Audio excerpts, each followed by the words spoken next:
1953, Brooklyn, New York. A boy was born. Howard Schultz. His father was a truck driver. His mother supported the family with receptionist and clerical work. They were poor, but they tried to give this child dreams. When Schultz turned 3, the family moved into Bayview public housing. Gray concrete buildings, cramped rooms, thin walls. This became his formative landscape. When he was young, his father was injured at work. Schultz stood frozen at the stairs. His father was on crutches, his leg wrapped in bandages. The workplace injury. He'd broken his leg unloading cargo from a truck. But this wasn't just an injury.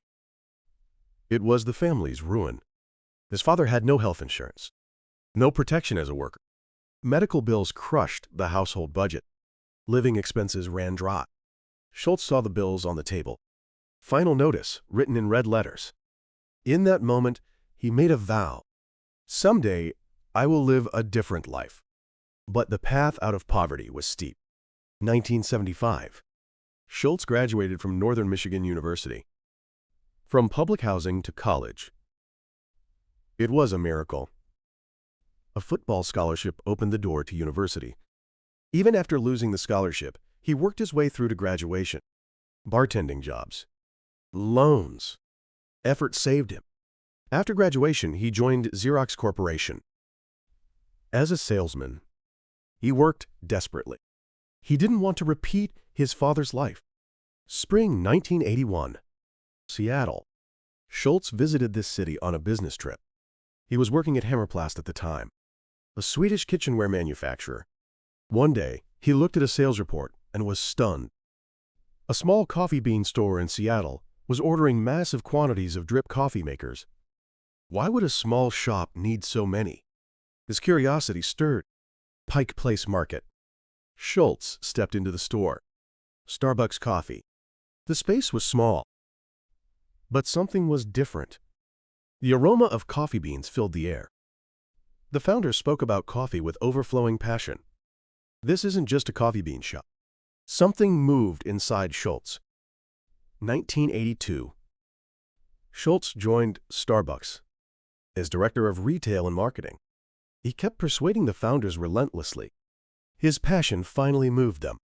Then in spring 1983, the moment that would change his life arrived. Spring 1983. Milan, Italy. A business trip to an international housewares trade show. But what he saw there changed his life. Espresso bars. Schultz was overwhelmed.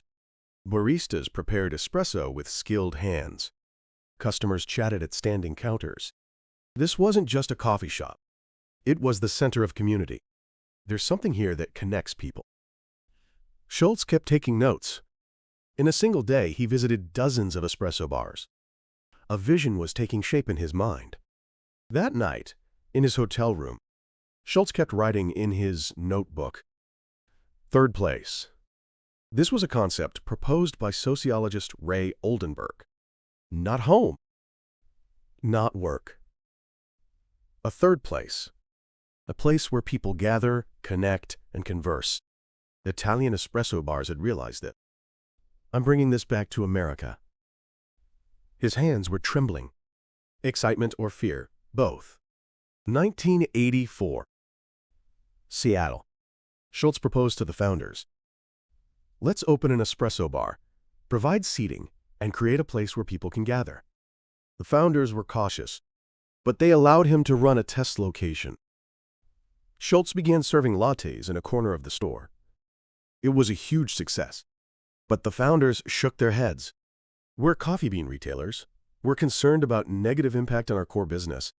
Their answer was clear. Expansion? No. Schultz stared out the window. Two choices clashed violently in his mind. Stay at Starbucks and continue selling coffee beans? Or pursue his vision? If he stayed, there was stability. There was salary. There was a job. But the vision would die. If he left, he might lose everything. But he might realize his vision. He closed his eyes. 1985. Schultz made his decision. He left Starbucks and launched his own company. Il Giornale, Italian for the daily newspaper, a place you'd want to visit every day. That was what he aimed to create. But starting a business wasn't easy. To raise capital, he met with hundreds of investors. Most turned him down. Invest in a coffee shop? You're joking. Schultz was rejected again and again. But he didn't give up. His hand gripped the business plan. The paper creased slightly. This isn't just coffee. I'm selling an experience. He kept believing. August 1987. Fate moved. The Starbucks founders decided to sell the company. They were tired. Schultz seized the opportunity. He raised $3.8 million and acquired Starbucks, operations and brand. He obtained the store network and that brand name. He merged it with Il Giornale, the company that once rejected him. Now it was his. But Schultz knew. This was only the beginning. The real battle was ahead. He had a clear vision in his mind. Don't make Starbucks just a coffee shop. Make it a third place. A place where people gather, connect, and relax. Neither home nor workplace. A third place. And the key was the employees. 1988. Schultz made an unprecedented decision. He pioneered offering health insurance even to part-time employees. Executives were shocked. The costs will be enormous. But Schultz wouldn't budge. He remembered himself at age 7. His father on crutches. His father without health insurance. We call employees partners because they're the ones who create the customer experience. This decision wasn't just about benefits. It was a philosophy. If you take care of employees, employees take care of customers. If customers are satisfied, the business grows. That philosophy became Starbucks' foundation. Schultz signed. His hand was shaking. A quiet promise to his father. June 26, 1992. NASDAQ. Starbucks went public. The offering price was $17 per share. About 2.1 million shares were sold. On opening day, the stock price rose to $21.50. Schultz stood on the trading floor. The electronic board flashed the ticker symbol SBUX, the boy who once lived in public housing. Now he was CEO of a public company. Late 1990s. Starbucks swept the world. Tokyo, London, Paris, Shanghai. The green logo spread across the globe to over 80 countries and territories, to tens of thousands of stores. But growth had a price. 2008. Financial crisis. Starbucks was adrift. The stock price crashed to less than half. Customer satisfaction was declining. Rapid expansion had sacrificed quality. The third-place philosophy was lost. Schultz returned as CEO after 8 years away, and he made a decision. Large-scale store closures centered in the U.S. Quality over growth. February 26, 2008. Schultz made an unprecedented decision. Close all U.S. stores simultaneously for about 3 hours. To retrain employees on how to make espresso. The cost was millions of dollars. The stock price fell further. But Schultz wouldn't budge. We're not selling coffee, we're selling an experience. That decision saved Starbucks. April 2022. Schultz returned again. His third comeback as CEO. This time the challenge was labor unions. At multiple stores, employees were seeking to unionize. A challenge to the partner culture Schultz had built. He felt conflicted. He had protected his employees, given them health insurance and stock options. But employees said, that's not enough. Schultz gripped his pen. Listen, evolve. He kept learning. Then in March 2023, Schultz stepped down as CEO. He passed the baton to new leader Laxman Narasimhan. But a year later, in August 2024, Narasimhan was removed. Former Chipotle CEO Brian Niccol was appointed as the new CEO. Schultz now watches over the company as chairman emeritus. After conflict in February 2024, the company made a major shift toward dialogue with unions.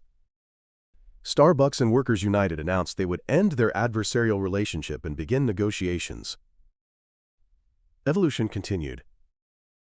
And today, Starbucks has expanded its store network across the world. Net revenue for fiscal year 2024 was approximately $36.1 billion. Store count and geographic reach are updated quarterly. Numbers can be verified in the latest financial reports. But numbers aren't what matters. So what can we learn from Howard Schultz's story? First, the power of vision. He didn't just sell coffee. He sold an experience. He sold the philosophy of the third place. Not products, but concepts. That became the foundation, supporting a global enterprise. Second, investment in employees. Health insurance for part-time employees. Stock options. Calling them partners. These weren't costs. They were investments. When employees are valued, they value customers. Third, return to origins. In 2008, he pursued large-scale closures. He chose quality over growth. When lost, return to origins. That was the key to protecting the brand. And finally, the memory of poverty shaped him. The boy from public housing became CEO of a global corporation. But he never forgot his father's image, the suffering of workers without health insurance. That memory gave birth to his management philosophy. So finally, let me ask you, success cannot be measured by numbers alone. Sometimes the most valuable things are invisible. If you were to build a business, what would you sell? Products or experiences? And how might your past wounds transform into strengths? Share your thoughts in the comments. Thank you for joining me on this journey. Howard Schultz didn't create coffee. He created a place that connects people. This channel explores the decisions and strategies of history's giants, seeking wisdom you can apply to your own life. If today's story resonated with you, please subscribe and hit like. Next time, I'll bring you another story of a decision that moved history. Until next time.